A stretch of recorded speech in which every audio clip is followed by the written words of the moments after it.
Assalamualaikum warahmatullahi wabarakatuh. Selamat pagi dan salam sejahtera untuk kita semua. Kembali lagi dalam pembelajaran Bahasa Indonesia bersama Ibu Raisya.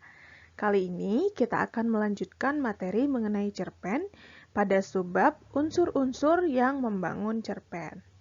Sudah siap untuk belajar? Sebelum kita mulai, marilah kita berdoa terlebih dahulu. Bismillahirrahmanirrahim. Mari kita mulai. Kompetensi dasar yang harus kita capai pada pembelajaran kali ini adalah 3.9 pada aspek pengetahuan, yaitu menganalisis unsur-unsur pembangun cerpen dalam kumpulan cerpen. Dan 4.9 pada aspek keterampilan, mengkonstruksi sebuah cerita pendek dengan memperhatikan unsur-unsur pembangun cerita pendek.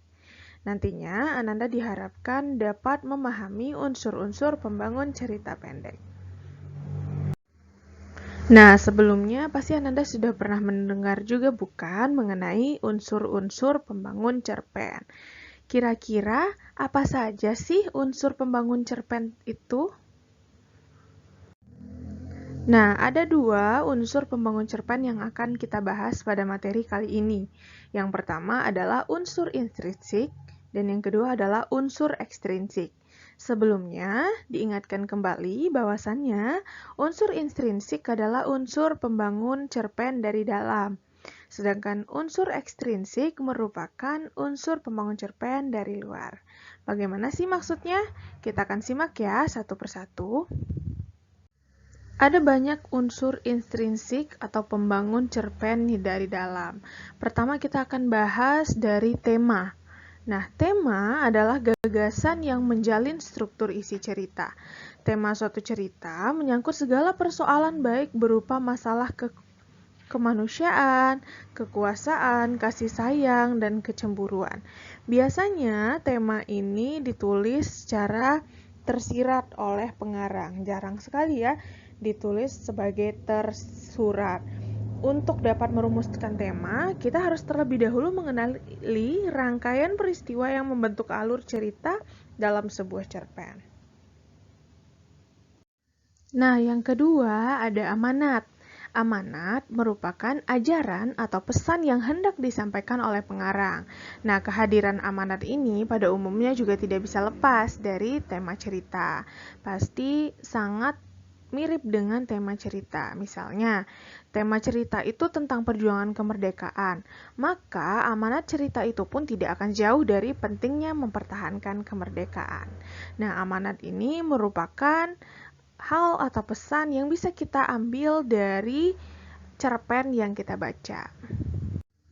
Nah, selanjutnya ada penokohan. Sebenarnya sebelum itu ada tokoh ya. Kalau tokoh adalah orang-orang yang diceritakan di dalam sebuah cerpen. Sedangkan kalau penokohan merupakan cara pengarang menggambarkan dan mengembangkan karakter-karakter tokoh dalam cerita. Nah, penokohan ini disebut juga dengan watak tokoh ya. Watak atau sifat perilaku tokoh. Nah, berikut merupakan cara-cara penggambaran karakteristik tokoh.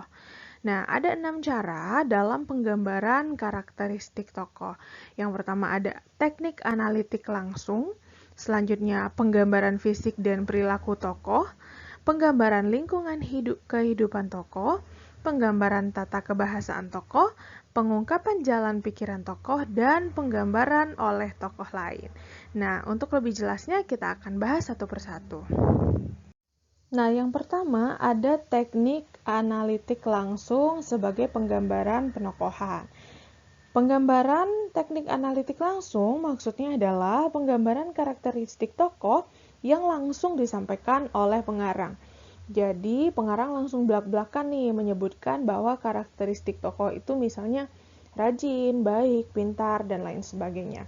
Contoh, Alam termasuk siswa yang paling rajin di antara teman-temannya. Ia pun tidak merasa sombong walaupun berkali-kali tidak mendapat juara bela diri. Sifatnya itulah yang menyebabkan ia banyak disenangi teman-temannya.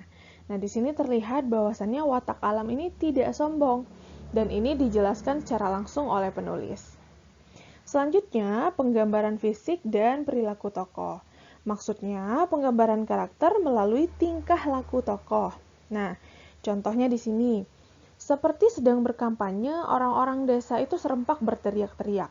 Mereka menyuruh camat agar secepatnya keluar kantor. Tak lupa mereka mengacung-acungkan tangannya. Walaupun dengan perasaan yang masih juga ragu-ragu, malah ada di antara mereka sibuk sendiri menyeragamkan acungan tangannya, agar tidak kelihatan berbeda dengan orang lain. Sudah barang tentu, suasana di sekitar kecamatan menjadi riuh. Bukan saja oleh demonstran-demonstran dari desa itu, tapi juga oleh orang-orang yang kebetulan lewat ada di sana. Nah, di sini terlihat bahwasannya watak warga di dalam cerita ini adalah mudah terprovokasi. Nah, di sini terlihat ya, bahwasannya mereka hanya ikut saja mengacung-acungkan tangannya, mengikuti orang lain meskipun dia tidak tahu apa yang sedang dibicarakan. Nah, jadi di sini terlihat penggambaran penokohan melalui perilaku tokoh. Bisa dipahami bukan? Nah, selanjutnya penggambaran lingkungan kehidupan tokoh.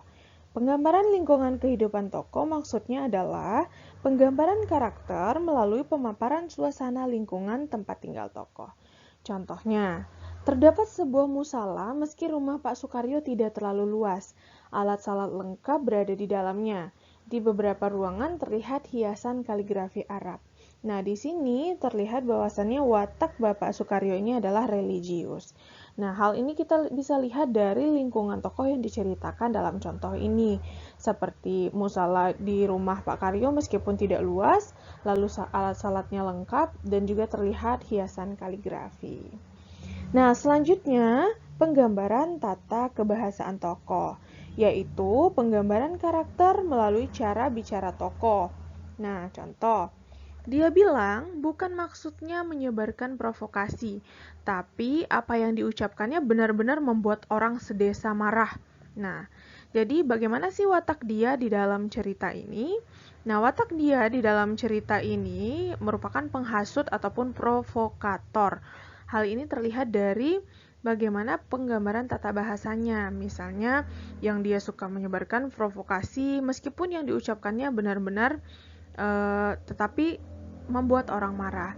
Nah, penggambaran tata kebahasan tokoh ini bisa juga kita lihat dalam bagaimana cara tokoh itu berbicara jika ada kutipan percakapan di dalamnya. Selanjutnya, pengungkapan jalan pikiran tokoh. Pengungkapan jalan pikiran tokoh merupakan penggambaran karakter melalui jalan pikiran tokoh itu sendiri.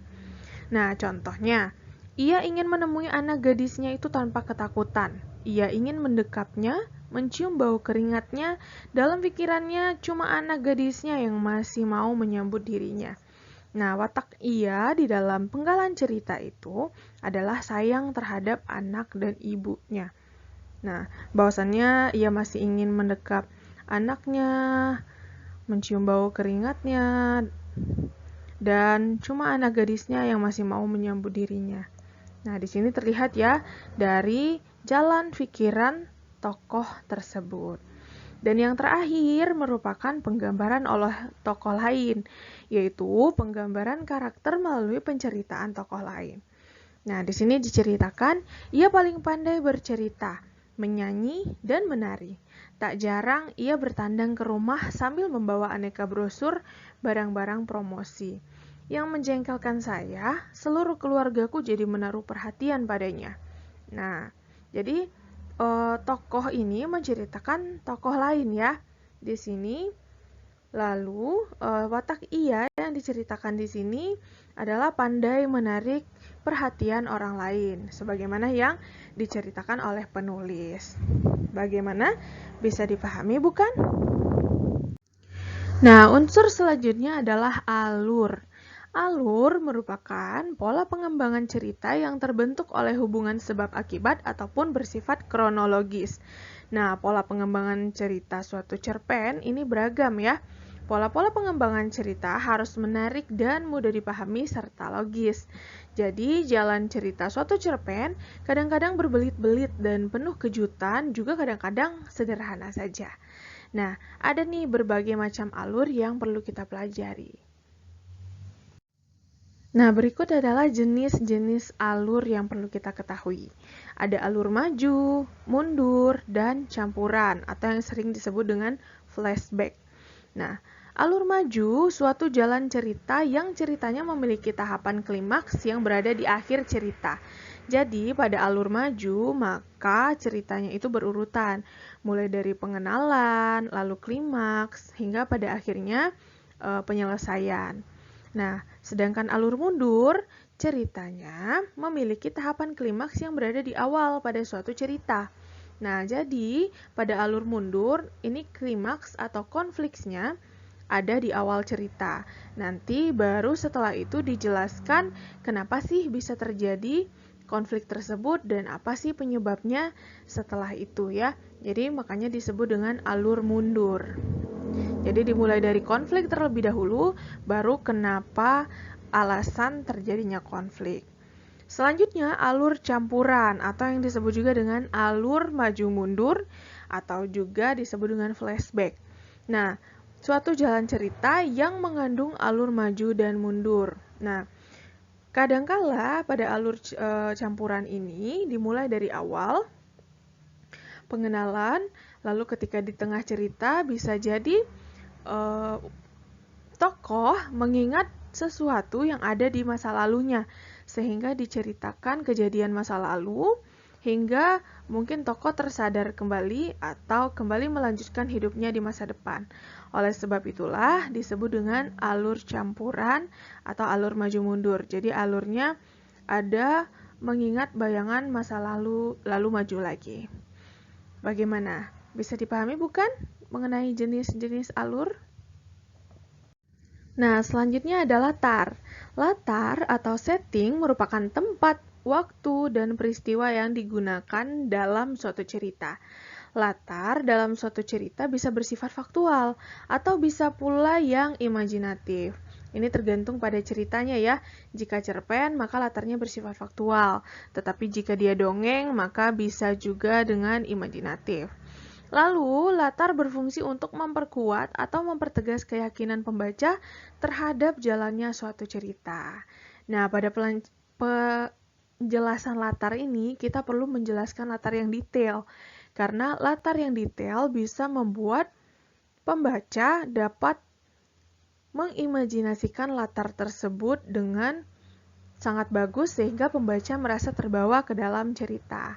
Nah, latar yang kita perlu masukkan ke dalam cerpen biasanya ada 3, ada latar waktu, tempat, dan suasana atau peristiwa. Nah, selanjutnya ada sudut pandang. Sudut pandang merupakan strategi yang digunakan oleh pengarang cerpen untuk menyampaikan ceritanya. Nah, sudut pandang ini ada berbagai macam ya. Nanti kita akan bahas satu persatu. Nah, ada 4 macam sudut pandang yang sering kali dibahas.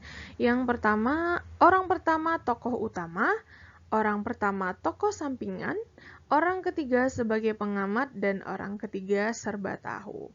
Kita akan bahas satu persatu. Pertama, sudut pandang orang pertama tokoh utama. Nah, maksudnya penulis melibatkan diri dalam cerita yang dibuatnya sendiri. Dan si penulis pun berperan sebagai pelaku dalam ceritanya. Nah, salah satu ciri khas sudut pandang ini adalah penggunaan kata aku, saya, pada tokoh utama ceritanya. Karena dia berperan langsung ya dalam cerita tersebut. Contoh, aku di sini masih duduk termanggu di bangku taman ini. Aku masih mencerna apa maksud dari ucapannya tadi. Apakah dia sudah tak inginkanku lagi? Atau aku selama ini hanya dianggap debu baginya? Nah, di sini dia menceritakan dirinya sendiri ya, dan menggunakan kata aku di dalam penceritaannya. Yang kedua, ada orang pertama tokoh sampingan. Nah, maksudnya adalah penulis masih melibatkan diri dalam cerita yang dibuatnya.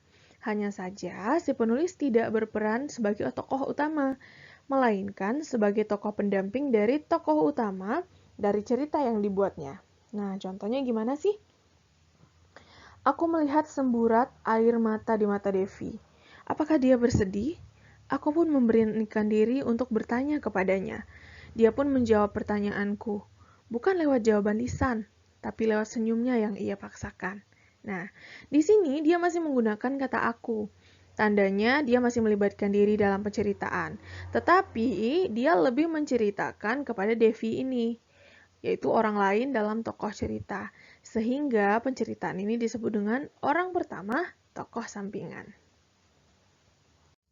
Selanjutnya, sudut pandang orang ketiga sebagai pengamat.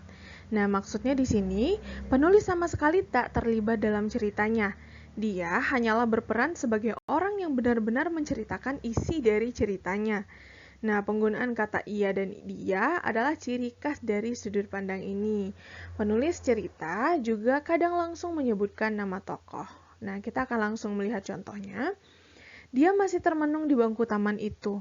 Dia masih tertusuk oleh ucapan lelaki itu. Sebegitu kecilkah aku di matamu? Gerutunya di dalam hati. Nah, di sini terlihat ya bahwasannya dia menggunakan kata dia yang tentunya dia sebagai orang ketiga dan dia mengetahui bagaimana cerita tentang si dia ini. Nah, juga di sini yang kedua, Marisa masih termenung di bangku taman itu. Dia masih tertusuk oleh ucapan lelaki itu. Nah, ini hanya mengganti dia tadi dengan nama Marisa ya. Jadi, ini disebut dengan orang ketiga sebagai pengamat, yang dia hanya benar-benar menceritakan mengenai orang lain. Selanjutnya, orang ketiga serba tahu. Nah, jadi sudut pandang ini hampir sama dengan jenis sudut pandang yang ketiga. Namun, si penulis tidak hanya menceritakan satu tokoh saja, melainkan semua tokoh yang ada di dalam ceritanya. Nah, contoh, Marisa masih menangis terseduh di taman itu. Dia masih terpukul atas apa yang diucapkan Jordan kepadanya. Di sisi lain, Jordan yang mengucapkan hal itu juga menangis terseduh tatkala dia meninggalkan taman itu. Nah, bedanya ya dia masih menggunakan sama-sama menggunakan nama tokoh lain. Tetapi pada orang ketiga sebagai pengamat, dia hanya menceritakan satu tokoh saja, yaitu Marisa. Sedangkan pada orang ketiga serba tahu, dia tahu segalanya. Sehingga dia tidak hanya menceritakan tokoh Marisa saja, tetapi juga tokoh Jordan yang merupakan ada di dalam cerpen tersebut. Bagaimana? Sudah jelas bukan mengenai sudut pandang? Nah, yang terakhir ada gaya bahasa. Nah, gaya bahasa dalam cerita, penggunaan bahasa berfungsi untuk menciptakan suatu nada atau suasana persuasif, serta merumuskan dialog yang mampu memperlihatkan hubungan dan interaksi antar sesama tokoh. Kemampuan sang penulis mempergunakan bahasa secara cermat dapat menjelmakan suatu suasana yang berterus terang. Nah, gaya bahasa ini ada banyak sekali ya. Jika kita pelajari itu ada sekitar 64 gaya bahasa yang biasanya mungkin Ananda biasa temukan adalah metafora, hiperbola, litotes, dan lain sebagainya. Nah, gaya bahasa ini berfungsi untuk menciptakan suasana cerita yang luar biasa. Nah, jadi jika banyak gaya bahasa atau penempatan gaya bahasa yang bagus di dalam suatu cerpen, maka akan membuat pembacanya semakin terhanyut di dalam cerita yang dibawakan. Jadi kedudukan gaya bahasa ini sangat penting ya di dalam unsur cerpen. Nah, itulah tadi unsur intrinsik atau pembangun dari dalam cerpen. Yang kedua, kita akan membahas unsur pembangun dari luar cerpen, yaitu disebut dengan unsur ekstrinsik. Ada apa saja sih unsur ekstrinsik ini? Nah, unsur ekstrinsik yang akan kita bahas ada 3, meskipun sebenarnya ada banyak ya, tapi yang kita bahas di sini hanya 3. Yang pertama adalah latar belakang masyarakat. Nah, yang termasuk dalam latar belakang masyarakat adalah ideologi negara, kondisi politik, kondisi sosial, dan kondisi ekonomi. Ini sangat mempengaruhi dari luar ya, karena setiap pandangan penulis maka akan berbeda pula pandangan cerpennya. Lalu, ada latar belakang penulis. Yang termasuk dalam latar belakang penulis ini adalah riwayat hidup penulis dan kondisi. Selanjutnya, ini yang sudah kita pelajari sebelumnya, yaitu nilai yang terkandung di dalam cerpen. Nilai yang merupakan unsur ekstrinsik, contohnya adalah nilai agama, sosial, dan lain-lain. Nah, itulah tadi mengenai unsur-unsur pembangun cerpen, baik dari dalam maupun dari luar. Tentunya Ananda sudah mempelajari ya sebelumnya, tidak apa-apa kita mengulang kembali agar kita bisa lebih memahami. Untuk mengakhiri pembelajaran kali ini, ada satu kata mutiara tentunya dalam menulis, kita tidak harus menunggu datangnya inspirasi itu. Kita sendirilah yang menciptakannya. Nah, jadi jika Anda ingin menulis, jangan tunggu untuk ada mood dulu menulis. Tulislah apa yang Ananda benar-benar ingin tulis. Terima kasih atas perhatian Ananda dalam pembelajaran unsur-unsur pembangun cerpen kali ini. Semoga bisa dipahami dan semoga menjadi ilmu yang bermanfaat untuk kita semua. Sampai bertemu dalam pembelajaran selanjutnya mengenai struktur dan kaidah kebahasaan cerpen. Ibu akhiri, wassalamualaikum warahmatullahi wabarakatuh.